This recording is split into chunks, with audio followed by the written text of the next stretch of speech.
నెలకి 50,000 నుండి 60,000 ఆదాయం రన్ టైలర్ యాప్లో ఆర్డర్ కంప్లీట్ చేసి పేమెంట్ పొందండి.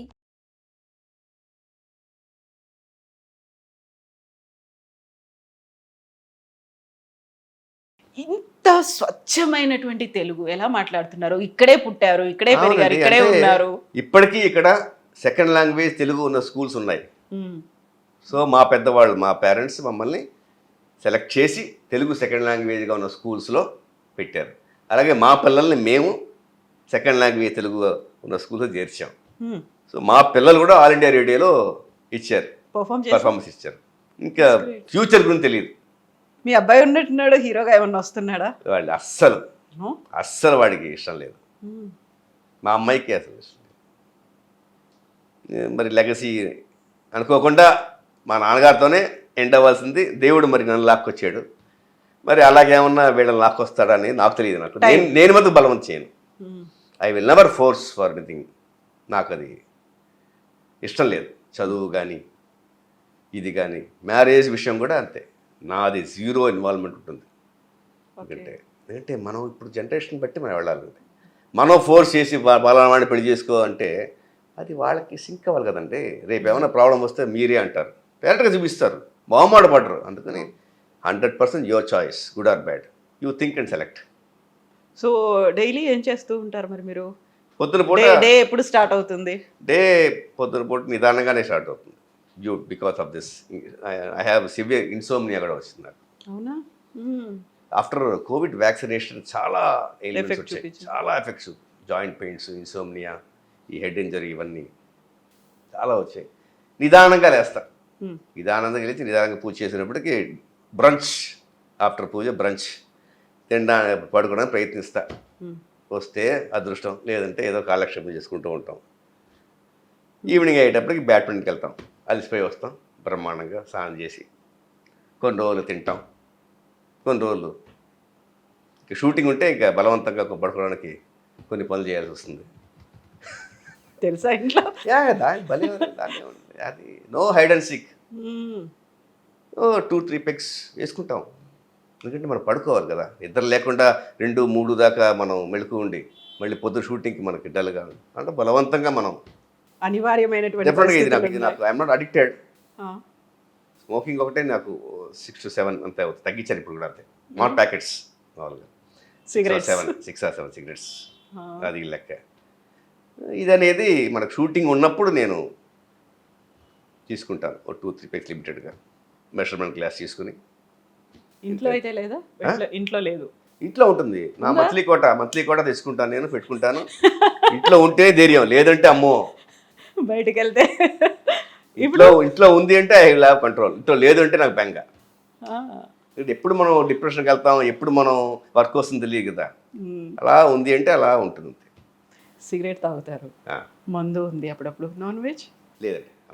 మా ఫ్యామిలీలో అసలు నాన్ వెజ్ అనేది, బ్రాహ్మణ్ కమ్యూనిటీలో పుట్టాం అలా అని కాదు. మా ఇంట్లో ఎవ్వరూ నాన్ వెజ్ అనేది లేదు. ఎప్పుడో మా అమ్మ బలవంతంగా చిన్నప్పుడు ఎగ్ బలం అని చెప్పి మమ్మల్ని కొట్టి గిట్టి పచ్చి గుడ్డు పోసేది. కొన్ని కుళ్ళిపోయిన గుడ్లు తిని తోక్కునేవాళ్ళు. అలాగా కొన్నిసార్లు ఉపయోగం వేశాక అది కూడా మానేశాను నేను. ఆ టైంలో చిన్నప్పుడు ఎగ్ బిర్యానీ ఇవన్నీ కొంచెం తినేవాళ్ళం. అమ్మ తినేవాళ్ళ? లేదు, మా అమ్మ చెప్తే పెద్దవాళ్ళు అదే కదండి. మాయరోగం వాళ్ళకి, మాయరోగం మంచి రోగం. వాళ్ళ ఆరోగ్యాలకి ఏమీ తీసుకోరు. పిల్లలు బాగుండాలని వీళ్ళకి జ్యూసులు గీసులు అవి ఇవి ఏదైనా వీళ్ళకి ఇచ్చేవారు. మా అమ్మ అలాగా. నేను, మా అన్నయ్య, మా అక్క కొన్నేళ్ళు ఆ పచ్చి గుడ్లు ఏదో తినడం, మళ్ళీ మానేయడం, దొక్కోవడం అలా చేసి కొంచెం ఎగ్ అలవాటు అయింది. ఇప్పుడు అది కూడా లేదు. ఉపనయనం అయ్యాక అది కూడా మానేశాను. What about kids? పిల్లలు కూడా తినరు? లేదు. ఈ పిజ్జా గీసాలు ఇవన్నీ వాళ్ళు తింటారు కానీ మాకు అది అలవాట్లేదు. ఓకే. మా నాన్నగారు అయితే అసలు బిస్కెట్స్ కూడా తినేవాళ్ళు కాదు. దాంట్లో కేక్ ఉంటుందని నేను కేక్ మానేశాను. అందులో ఎగ్ ఉంటుందని చెప్పి. ఓకే. ప్రస్తుతానికి ఈ జనరేషన్ వరకు అన్నీ పాటిస్తాం. పెద్దవాళ్ళు నేర్పించింది పాటిస్తాం. పిల్లలు కూడా పూజలు ఇవన్నీ చేస్తారు. మా అబ్బాయి చక్కగా చేసినవాడు. కొన్నేళ్ళగా మొత్తం అన్నీ మారిపోయాయి. లైఫ్ స్టైల్ అంతా మారిపోయింది. సంధ్యావందనం అవి ఇవి లేదు. మళ్ళీ దేవుడు వచ్చి ఉపనయనం చేయించేశారు ఇప్పుడు బ్రహ్మాండంగా ఏజ్లో. పాండి అసలు యాక్చువల్గా నాకేంటంటే వేదంలో పెట్టాలి అని చెప్పి 4 రోజులు ఉపనయనం చేశాను. ఒడుగు అవునా? 4 రోజులు చేశాను. నాదంతా ఒకరోజే మన సత్యనారాయణ స్వామి ఉన్నారుగా అన్నవరం అక్కడ చేశారు నాకు. మా అబ్బాయికి 4 రోజులు ఉపనయనం చేశాను. ఏజ్లో కరెక్ట్గా వాడికి కొంచెం 7-8 అది కాదు, కొంచెం లేట్గా చేశాను. 9-11. అలా చేశాను. బట్ చక్కగా చేసుకునేవాడు. వాడి టైం కొంచెం డైవర్షన్, పిల్లాడు కదా, అన్నీ మానేశాడు. బట్ నేను ఏం ఫోర్స్ చేయను. లోపల బాధ ఉన్నా కూడా దేనికి నేను ఫోర్స్ చేయను. మీ బాబు పూజ కూడా మా నాన్నగారు కన్నా నేను కొంచెం బ్రాడ్ మైండెడ్. ఆయన పిరికి వల్ల భయపడేవారు. ఇప్పుడు మేము ఎక్కడికైనా మేము వెళ్ళేటప్పుడు అమ్మో ఎక్కడైనా లేట్ అవుతుంది కదండి, ఆయన పడుకునేవారు కదా, మా అమ్మని పడుకునేసేవారు కాదు. అంత పిరికి, అంత భయం, అందరి గురించి కన్సర్న్. మనం కొంచెం బ్రాడ్ మైండెడ్. మనకు ఇప్పుడు నాన్నగారు అన్ని సినిమాలు చేసి ఇంతమందికి ఉన్నప్పటికి కూడా ఈ ఒక ఏజ్లో అందరినీ చూసిన తర్వాత చెన్నైలోనే ఉన్నారు, ఇక్కడే వచ్చారు, సినిమాలే జీవితంగా అనుకొని ఇంత దూరం వచ్చారు, ఏమీ సంపాదించలేదు, మిగతా వాళ్ళకి కోట్లు, కార్లు ఇవన్నీ ఉన్నాయి. ఒక ఏజ్ అనేది ఉంటుంది కదా, స్కూల్ డేస్, కాలేజ్ డేస్, సాక్షి రంగారావు గారి అబ్బాయి, వాళ్ళ ఫ్యామిలీ ఉంటుంది కదా, కొన్ని ఒక ప్రెస్టీజ్ అనేది చూస్తూ ఉంటారు. సినిమా అనగానే మనకు అన్నీ అలా కలర్ఫుల్గా కనిపించినట్టే ఇల్లు కూడా అలాగే ఉంటుంది, లైఫ్ అలాగే ఉంటుంది, కుటుంబంలో కూడా అందరూ ఇంత రిచ్గా ఉంటారు అనేది ఉంటుంది కదా, అనిపించేది ఎప్పుడైనా అలా? లేదండి, మా దాంట్లో అసలు మా నాన్నగారికి అసలు అంత ఆశ లేదు. మా ఇంట్లో కూడా మా ఆడవాళ్ళకి కూడా, మా అమ్మగారు కూడా నగలు గిగలు ఈ రిచ్నెస్ అస్సలు రాలే ఎవరికి. అదృష్టం ఇది ఉండడానికి నీడ, తినడానికి తిండి, అవసరానికి ఏసీ కాబట్టి ఏసీ. అసలు ఫస్ట్ ఏసీ కొన్నది నేను, నా డబ్బులతోటి, మా నాన్నగారి ఇంట్లో. అంటే మా అబ్బాయిని ప్రెగ్నెన్సీగా ఉన్నప్పుడు అప్పు చేసి, ఏదైనా సరే అవసరం ఉంటే అప్పు చేసి కొనేసేవాడిని. చూడండి, మా నాన్నగారు అన్ని సినిమాలు చేసి ఏసీ కూడా కొనుక్కోలేండి సుఖపడలా. కారు కూడా పాపం కొనుక్కున్నారు, సెకండ్ హ్యాండ్ కారు, స్టాండర్డ్. చిన్నప్పుడు మా చిన్నప్పుడు మారిస్ మైనర్ ఉండేది. మారిస్ మైనర్ తర్వాత నా టీన్స్లో ఉన్నప్పుడు స్టాండర్డ్ 10 కారు కొన్నారు. సో మా నాన్నగారు పాపం నేను మా పిల్లాడికి అవసరం అని చెప్పి నేను ఏసీ కొంటే, శివరామా అసలు ఏసీలో పడుకోనా, ఏ సుఖపడలే ఆయన పాపం. నేను ఆయన కలిసి 4 సీరియల్స్ చేసాం. అప్పుడే ఆయనకి మా అమ్మ దగ్గర అనేవారు, ఏమండి చిన్నాడు మంచి పేరు వస్తుంది అనేవారు, కానీ నా పీక్ చూడలేదు ఆయన. అలాగే ఏమండి పేరు పెట్టేవారు. మా అమ్మ పేరు బాలా త్రిపుర సుందరి, పేరు పెట్టి ఏమండి అనేవారు. అమ్మగారు ఏమనేవాళ్ళు? మా అమ్మగారు ఏమండి ఉండేవి. గ్రామీణ్స్లో మామూలుగా మీకు పేరు పెట్టి పిలవడాలని చాలా తక్కువ అండి. ఏమండి అనేవారు. నా పీక్ చూడకుండా పోయారు ఆయన, అదే బాధ. అవును, మీరు నా అమ్మగారు పాపం చూస్తున్నారు, అయినా మా అమ్మగారికి మా నాన్న లేడనే బాధ. ఇప్పుడు ఫ్లైట్లో తిప్పిస్తున్నాం, మేము కారులో తిప్పిస్తున్నాం, ఇవన్నీ మిస్ అయిపోయింది. ఇంకో విషయం తెలుసా మీకు, నా కారు నేను అప్పు చేసుకున్నా, ఫియట్ కారు. మా నాన్న బతికుండా నా కారు ఎక్కల అప్పు చేసుకున్నామని. మా నాన్నగారు ప్రెస్ మీట్కి వెళ్ళొచ్చి కూలిపోయినప్పుడు మా నాన్నగారిని ఎత్తుకుని, అప్పుడు ఆర్టిస్ట్ మీనాకుమారి నాకు మంచి ఫ్యామిలీ ఫ్రెండ్, వాళ్ళ ఆయన మా ఇంట్లోనే ఉన్నారు, ఆయనది శాంత్ర కారు ఉంది. నేను తీసుకున్న ఆ కారులోకి ఇలా పెట్టుకుని జ్ఞాపకం వచ్చింది, మా నాన్న నా కారు ఎక్కడన్నా అడగదాన్ని. వెంటనే మీనాకుమారి ఆయన దగ్గర, ఏమంటే మీ కారులో తీసుకెళ్ళండి మా అని చెప్పి ఆయన కారులో పెట్టించి నేను నా కారులో వెళ్ళాను. ఆయన ప్రిన్సిపల్ నేను ఎందుకు బ్రేక్ చేయడం, నా అప్పు చేసిన కారు ఆయన ఎక్కడున్నారు కదా, ఓ సెంటిమెంట్ అనేది ఉంది కదా. నాకు అప్పుడు స్ట్రైక్ అయింది అలాంటి ప్రిన్సిపల్స్. ఇన్కమ్ ట్యాక్స్ కూడా అసలు 100% కట్టేవారు.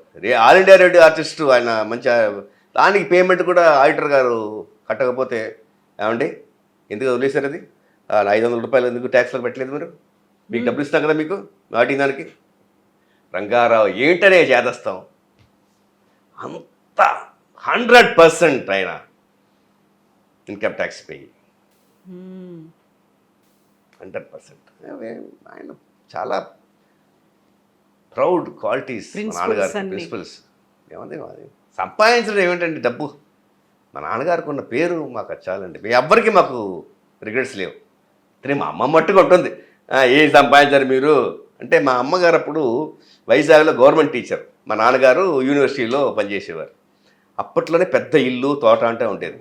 ఇంకొన్నేళ్ళు ఉంటే మా అమ్మగారికి ఆ ఇల్లు సొంతంగా ఇచ్చేవారు. మా నాన్నగారి సాక్షి సినిమా రాగానే ఏమండి ఉద్యోగం రిజైన్ చేసేయండి వచ్చేయండి అన్నారు. రిజైన్ ఎందుకయ్యా రంగారావు అని అందరూ గడ్డి పెట్టారు మా నాన్నకి. లీవులు ఎన్ని ఏళ్ళు కావాలంటే వేసుకోవచ్చయ్యా అంటే మా నాన్నగారు వినలా. ఆయన కొంత తప్పులు చేశారు. అదే అంటుంది, ఇన్ని సినిమాలు చేశాక మీరు సంపాదించేంటే ఈ ఇల్లు నాకు ఎప్పుడో వచ్చేది నాకు అని మా అమ్మ అంటుంది. నిజమే కదా, ఇది సినిమాల్లో మాటకి అంటుంది. నిజంగా ఉంటుంది కదా అది. రంగారావు గారి భార్య అనే గొప్ప పేరు ఇచ్చారు కదండి మా అమ్మకి. అది పున్న అలిగితే కోపం వస్తే ఇది ఉంటుంది. ఏం సంపాదించాలండి, ఇన్ని సినిమాలు చేసే ఇల్లు ఇక్కడ మాకు అప్పుడే వచ్చేది. కొంచెం చిన్న వెలితి అయితే ఉంటుంది, బట్ దానికంటే కూడా సంతృప్తి ఉంది, చాలా గొప్ప ఆనందం ఉంది. మంచి ఫ్యామిలీ మా నాన్నగారికి కానీ నాకు కానీ. అదే కదా కావాల్సింది. సో మీరు అనుకున్నట్టుగా నాన్నగారు ప్రిన్సిపల్స్ ఏవైతే ఉన్నాయో, కొన్ని పాటించినటువంటి విలువలు ఏవైతే ఉన్నాయో వాటిని మీరు కంటిన్యూ చేస్తున్నారు. మాక్సిమం మేము పాటిస్తామండి. And you are going ahead with those things.